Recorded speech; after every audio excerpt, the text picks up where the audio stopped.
back to the Matriarchs, where wisdom meets real talk for young girls and teens. Today we're diving into something that follows you everywhere, your reputation. It's the story people believe about you before you even enter a room. And here's the thing. What you do now as a teenager can follow you way longer than you think. Reputation is the mix of your actions, your choices, and even the way you treat people. Exactly. So think of it like your personal brand. It's just like Nike or Starbucks. They have a reputation.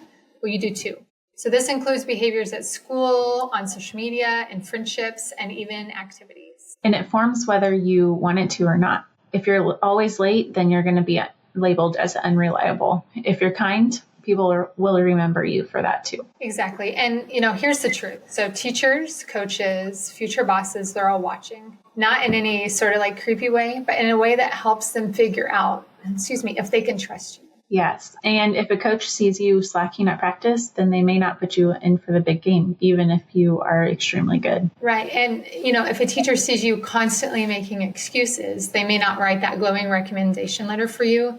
And I can promise you, you're going to need a recommendation letter at some point in your life. Yes. And it works like a credit score. It's always easy to mess up, and it takes a long time to build back up. That's right, Meg. So building a reputation takes time, effort, consistency, but tearing it down can happen in a single moment. So a lie, a betrayal, or like a reckless post. And rebuilding, it's the hardest part. It takes practice, honesty, and showing change over and over before you can be trusted by other people again. Right. And like a good example is, sometimes things that we do to build a reputation isn't intentional. So like I have ADHD, and, ADHD can cause people to be late because you think, okay, I can get a couple more things done before I leave. And, before you know it, you're late. And so I've had this reputation of being late, and I'm trying to rebuild that, but it takes time, and it takes patience, and you have to prove yourself,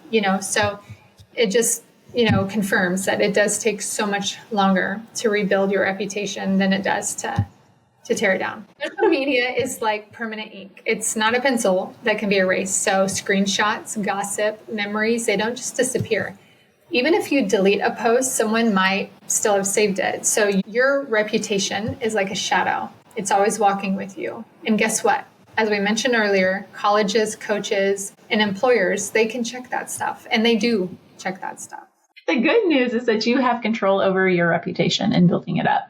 And you can protect your reputation with simple choices. Ask yourself, if someone in the future that really matters to you saw this, would you still do it? It could be a coach, a teacher, your grandma, or any family member, someone that truly matters to you. Yeah. And I think it's important to envision who that person is for you. That will help keep you kind of, in check. Because I know for my girls, if they do something that's like questionable or something I don't necessarily think is good or agree with, I'll just say, hey, if I told Papa or Mimi or Grandma that, would you be okay with that? And they'd be like, no. And so whoever that person is, just keep them in mind as you are focusing on building your reputation and making good choices. So if your reputation has taken a hit, it's not impossible to change it, but it is harder. It means showing up consistently different. It means proving people wrong over time. So if people see you as lazy, you'll need to work twice as hard to show them that you're responsible. So here's the message we want to send you off with today. Protect your reputation like it's your most valuable piece of jewelry. Every choice is either polishing it or tarnishing it over time. That's right. It's a great analogy since we ladies typically love us some jewelry. So. Mm-hmm.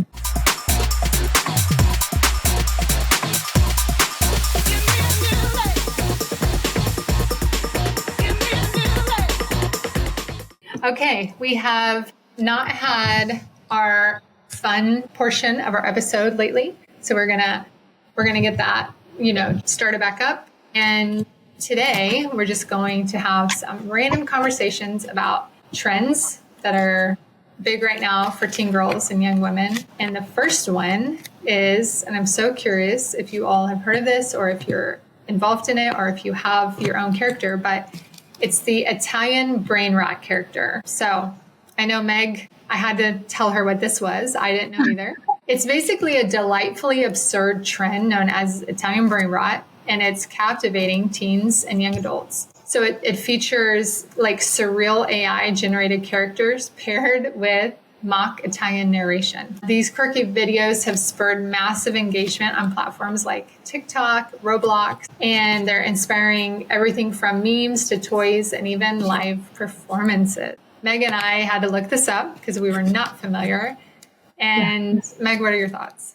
I think it's kind of cool that it's sharing. What I read about it was that it is sharing how to like learn Italian, which is really cool because I've always wanted to learn another language. But yeah, I'm interested to see what people have to say about it and if they've created their own character and what's your favorite character, stuff like that. Yeah. So let us know if you guys have a character, your favorite character, share it with us. We will repost it if you want us to.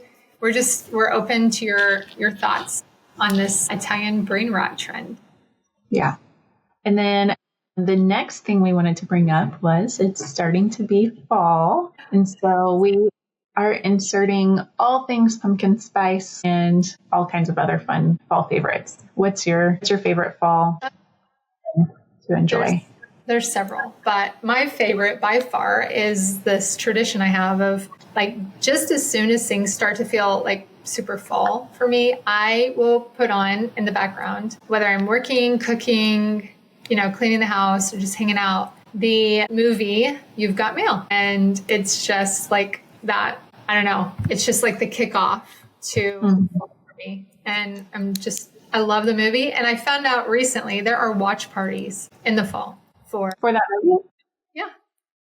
I didn't know that. That's funny. Yeah, it was. In fact, they were talking about one morning on the news. Yeah, so I looked it up, and sure enough, like people have watch parties. It's like a whole thing, and I don't know what it is about the movie. I mean, there is a lot of fall, like what's the word I'm trying to think of? Like mention of fall. It is fall in New York during the movie, so I don't know. It's just something about it. But I've been watching that movie since I was a teenager. The other one is making pumpkin rolls. Our grandma always had pumpkin rolls like available in her freezer, especially when our dad and uncles would go over with her grandpa and talk politics and have coffee. And so Grace made her first request last week for a pumpkin roll. So I made one while I was watching You've Got Mail. And it's one of my favorites. What about you? So Mama T is going to be having fall watch parties for You've Got Mail with pumpkin rolls. That's a really good idea. I love it. No, so I never correlated Gilmore Girls with fall, but I keep seeing posts about that, and I feel like it's starting to get big again. I am one of the Gilmore Girls OGs, and I know you are too. I've always loved that, and so I've started watching that again. I mean, I know Lorelai does love fall and winter and coffee, so it is cute. That's one of my favorite things to do, just with a cozy blanket and listen to it on the background or anything like that. I agree. I do get the fall vibe from Gilmore Girls, and Meg and I have been obsessed with the show forever. When Grace was like 2, she would come over and we'd blow the air mattress up and like have a watch party. And Meg's mom, my former stepmom, Jerry, she went out and bought the whole series so that we could just watch it anytime we wanted. So we definitely have our love for Gilmore Girls. Meg recently bought me a coffee mug, a Gilmore Girls coffee mug that I drink out of regularly. And I just ordered us matching jammies. Gilmore Girls jammies. And we're gonna have like a binge night where we watch it. So that is a good one. Yes, that's cute. So the other trend that we came across was this rush talk. So I've heard of book talk, TikTok, and other talks, but so rush talk, and I'm sure you all know what this is. It's basically sorority life gone viral. So Rush Talk is exploding on TikTok as creators document every moment of sorority recruitment from OOTDs, which I don't even know what that is, to Outfit of the day. Outfit of the day. That makes me feel old. I'm glad you knew. Glad you knew what that was, Meg. I should have probably Googled that. But outfit of the day, which is funny because I guess that's just a whole thing in a sorority. So I was not in a sorority. Meg wasn't either, but I know Grace has talked about it. She has friends in sorority and she attends a lot of sorority events, but like the outfit of the day is a huge part of, so I should have known what that meant, but of sorority life and recruitment. So, and I've heard it's even more crazy, like in the South, like, Ole Miss and Alabama. And so, but I think it'd be kind of fun to watch because having never been involved in a sorority, it does interest me. Like, what goes on? What goes on during Rush Week? I have heard about it. Grace has friends, so I kind of watched it from a 30,000 foot view of like what they go through. But I just, yeah. So one student's Rush Week video garnered 6 million views, catapulting her into influencer status and prompting major brands to join the buzz. So real quick, a story that just popped in my mind. Grace's freshman year, her roommate, one of her roommates was rushing, and we were there getting Grace moved in, and she was like all dolled up and full face of makeup, like cute dress, really high heels. And it was like 105 degrees outside or something crazy. It was so hot. And they live on a campus with a ton of hills, and the buses weren't running. So she had to walk from their apartment to her sorority. It was like, I forget how long, but basically when she showed up, she said she was just like drenched in sweat. And like, she put all this, so I'm sure these like Rush Talks have stories like that, but yeah. I'm sure. But anyway, we'll have to check it out. So I had never heard of that either, but then when we were talking about doing this episode, I looked it up and it looks so cute and fun, like the dancing and stuff like that. Oh, yeah. And that reminds me. So Grace, her apartment she was at last year, it was right across the street from 2 fraternities. And one of them, it cracked me up. Every time I went over there, there's this big group of fraternity boys outside dancing in the front yard. And I was like, Grace, what are they doing? And she said, part of the initiation is the sororities will come over and teach them a choreographed like dance. They have to learn this and they practice it for weeks. And then they go around to different sororities and they perform these choreographed dances. And it was so funny to see these boys out in their yard practicing. And some of the things they were making them do was so funny. So that's cute.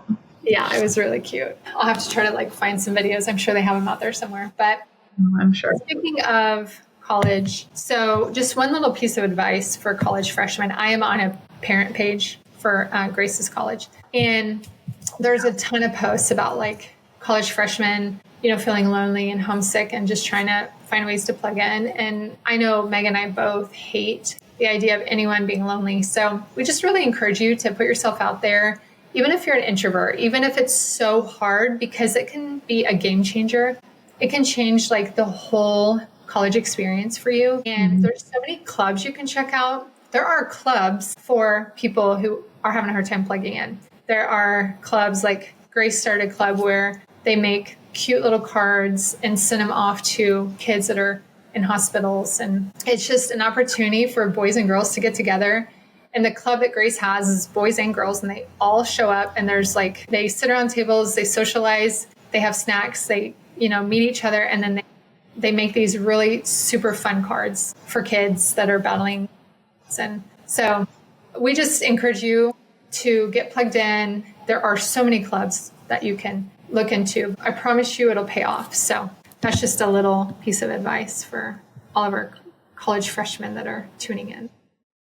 Yes, I love that. So here's your challenge for the week. Think about one thing that you want to be known for, your reputation headline. Write it down, and then this week, make a choice that matches that headline. Small steps can change and shape your reputation. Exactly. That's so good, Meg. All right, girlies, that's a wrap on today's episode. Remember, your reputation is the story that walks into the room before you do. So protect it, nurture it, and let it open doors for your future. If you love this episode, share it with friends and leave a review, and it helps us spread this tribe even wider. So until next time, stay bold, stay kind, and stay unstoppable.